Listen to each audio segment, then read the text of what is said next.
the various possibilities of what humanity can be, of what an individual can become. And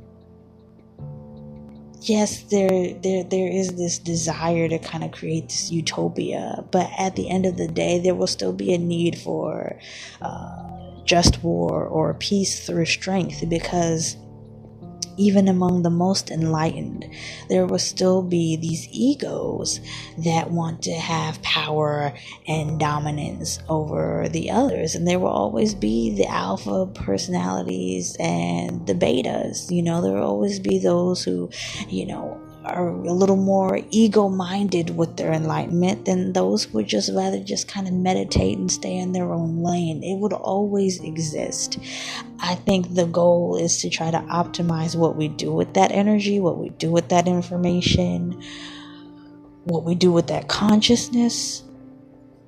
But the reality will still remain, that there will always be the laws of polarity. I mean, it's just cosmic reality, like universal law.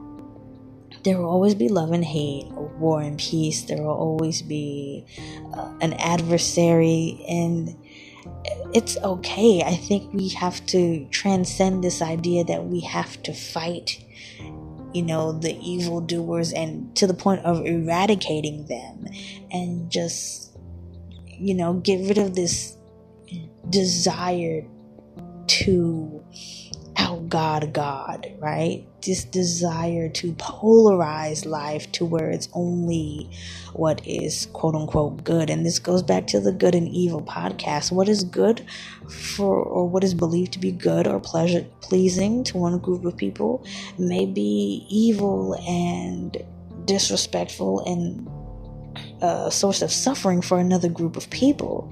So we will never really be able to truly completely polarize life to this so-called pure essence of light, unless we actually ascend and transcend the physical body and like literally become one with cosmic light. But when you get to that point, you realize that experience of pain and suffering and what have you was really only limited to the physical experience.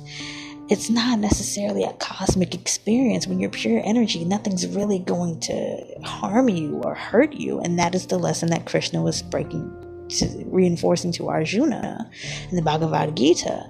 The soul, the pure energetic essence, does not feel pain. You cannot harm that.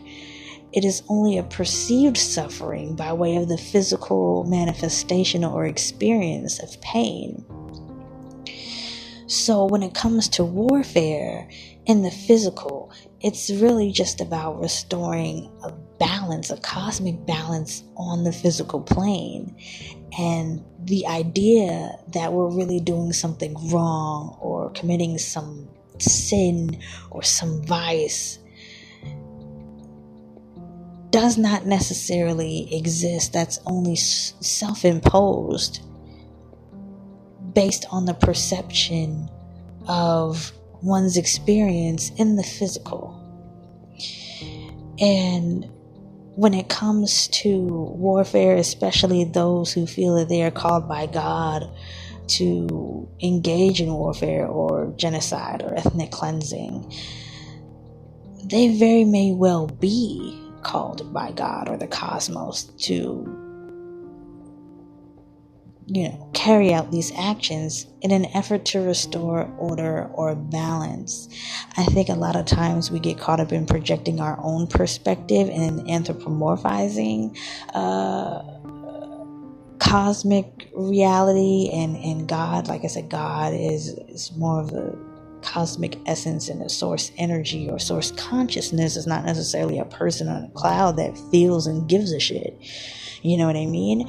So when we get caught up in, well, God is a good God and God wouldn't declare that you get rid of these people, or God only cares if these people literally only worship him in this particular way, that's projecting our understanding of God based on what we are and what we experience in this physical body. The true essence of God, the true essence of Krishna, is that it can morph into a beautiful angel of light or the most hideous and so-called sinister and monstrous dragon thing we could ever not imagine.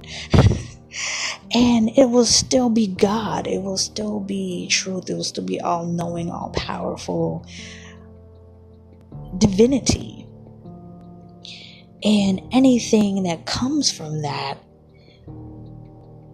is neither good nor evil. It just is. God is the I am. God just is. All that God creates just is. And that includes war and peace.